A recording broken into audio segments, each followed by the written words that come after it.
தொலைக்காட்சியும் அதற்கென தனி அடிப்படை குணாதிசயங்களை கொண்டிருக்கும் நிலையில் நமது தமிழ் ஜனம் தேசத்தை, தெய்வீகத்தை, தாய்மொழியாம் தமிழை தனது தாரக மந்திரமாக கொண்டிருப்பது உண்மையிலேயே பாராட்டுதலுக்கும் பெருமைப்படுவதற்கும் உரியது.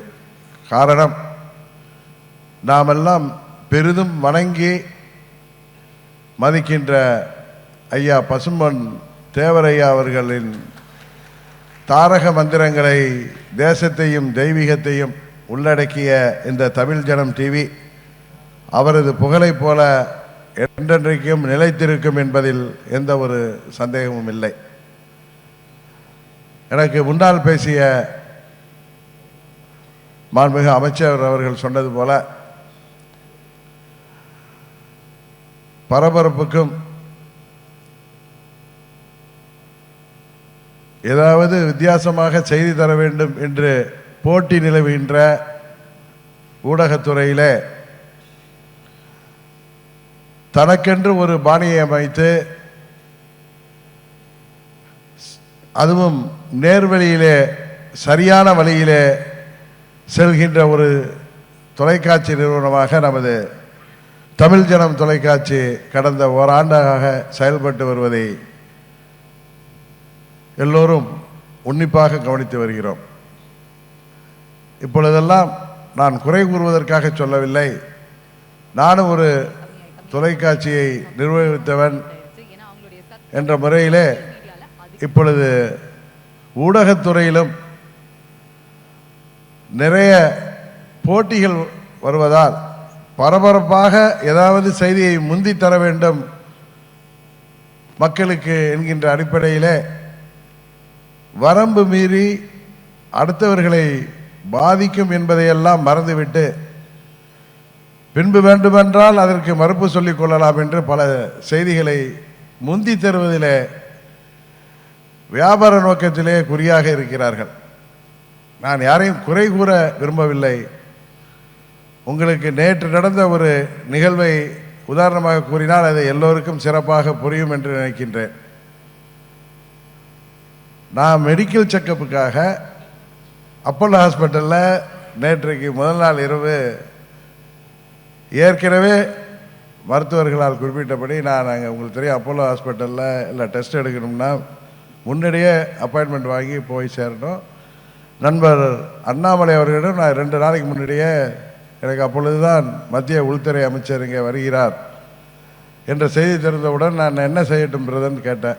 அவர் சொன்னார், உடல்நலம் முக்கியம். நான் என்ன சொன்னேன், எனக்கு ரொம்ப நாட்களாக எங்கள் குடும்ப ஜெனட்டிக் படி எனக்கு கொஞ்சம் பிபி இருக்கும், அதனால் இது வரைக்கும் பாதிப்பு இல்லை. 61 வயது ஆகிவிட்டது, எனது மருத்துவர்கள்லாம் ஒரு ஆஞ்சியோகிராம் எடுத்து விடுவோமே அப்படி என்று அறிவுரை சொல்கிறார்கள். அவசியம் போய் எடுத்துங்கன்னா எது முக்கியமாக இருந்தால் நான் உங்களை தொடர்பு கொள்கிறேன்னு சொன்னாங்க. ஆனால் இன்னொன்று சொல்ல முடியாது. ஏன்னா நம்ம ஊர்லலாம் நெஞ்சு வலி வந்தாலோ இல்லை ஏதாவது இருதய தான் போய் ஆஞ்சியோகிராம் எடுப்பாங்க. நானாக முன்னெச்சரிக்கையாக அதை செய்ய வேண்டும் என்று நேற்று ஆஞ்சியோகிராம் பண்ணேன். ஆனால் எனக்கு கடவுள் கிருபையாலும் உங்களுடைய நல்வாழ்த்துக்களாலும் எந்த ஒரு சிறிய பிரச்சனையும் இல்லை. இருந்தாலும் நான் அந்த ப்ரொசீஜர்லாம் முடிஞ்சு 4 மணி நேரம் கழிச்சு ரூமுக்கு வந்ததும் எனக்கு நெஞ்சு வலி என்று போட்டு எங்கள் இயக்க நண்பர்களும் உறவினர்களும் நண்பர்களும் பதறிக்கொண்டு எனது குடும்ப உறுப்பினர்கள், எனது உதவியாளர்கள் நம்பருக்கு வந்து ரொம்ப அவர்களெல்லாம் பேனிக்காகி என்கிட்ட வந்து என்ன கேட்கணுன்னாப்ப நான் அப்போலோ நிர்வாகமே நல்ல வேலையாக அதற்கு ஒரு பதிலை கொடுத்திருந்தார்கள். எதற்கு சொல்கின்றேன் என்றால், இன்று மாலை வரை எனக்கு தொலைபேசியில் பதில் சொல்லி மாளவில்லை. எனக்கு யதார்த்தம் புரிகிறது. யாருமே போய் முன்னெச்சரிக்கையாக இந்த மாதிரி ஆஞ்சியோகிராம் எடுப்பவர்கள்லாம் ரொம்ப பேர் இருக்க மாட்டாங்க.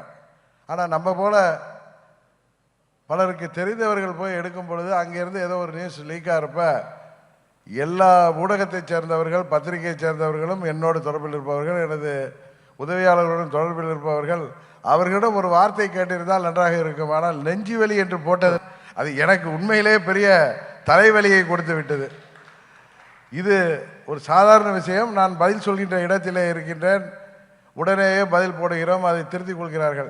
எத்தனையோ பேர் இது போன்ற பரபரப்புக்காக அவர்களை பாதிக்க வேண்டும் என்ற எண்ணம் கூட இல்லாமல், எந்தவித முன்விரோதம் கூட இல்லாமல் இருக்கலாம். பரபரப்பாக ஒரு செய்தியை முந்தி தர வேண்டும் என்று இன்றைக்கு அறிவியல் உலகத்திலே, இன்றைக்கு ஊடகங்களிலே, அதுவும் நாம் மிகவும் மதிக்கின்ற ஊடகங்களில் சில செய்திகள் வரும் பொழுது அது பலரை பாதிக்கின்ற பொழுது உண்மையிலேயே வருத்தம் அளிக்கின்றது. அதனால்தான் நான் இந்த நமது தமிழ் ஜனம் விழாவின் மூலம் நமது ஊடகத்துறை சேர்ந்த நண்பர்கள், தொழில் போட்டி இருக்கிறது, செய்திகளை முன்னித்தர வேண்டிய அவசியம் இருக்கிறது, அதே நேரத்தில் உங்களுக்கென்று கடமையும் உங்களுக்கென்று எத்திக்ஸும் இருக்கிறது, அதை தயவு செய்து ஃபாலோ பண்ண வேண்டும். தமிழ் ஜனம் தொலைக்காட்சியில் குவாலிட்டியான செய்திகள் வந்து கொண்டிருக்கிறது. இந்த தொலைக்காட்சியில் உள்ள அனைத்து ஊழியர்களுக்கும் தொலைக்காட்சி நிறுவனத்திற்கும் எனது நன்றியையும் வாழ்த்துக்களையும் தெரிவித்து, தொடர்ந்து ஊடகத்துறையிலே தனக்கென்று தனி பாதை வகுத்து செயல்படுகின்ற தமிழ் ஜனம் தொலைக்காட்சி பல்வேறு சாதனைகளை உறுதியாக செய்யும் என்று நம்பிக்கையுடன் வாழ்த்தி உங்கள் அனைவரிடம் நன்றி கூறி விடைபெறுகின்றேன். நன்றி, வணக்கம். பேராசிரியர் சிவகாசி மு. ராமச்சந்திரன் தலைமையில் சென்னை ஆழ்வார்பேட்டையில் உள்ள நாரத கான சபாவில் மாபெரும் பட்டிமன்றம். அனைவரும் வாரீர், அனுமதி இலவசம்.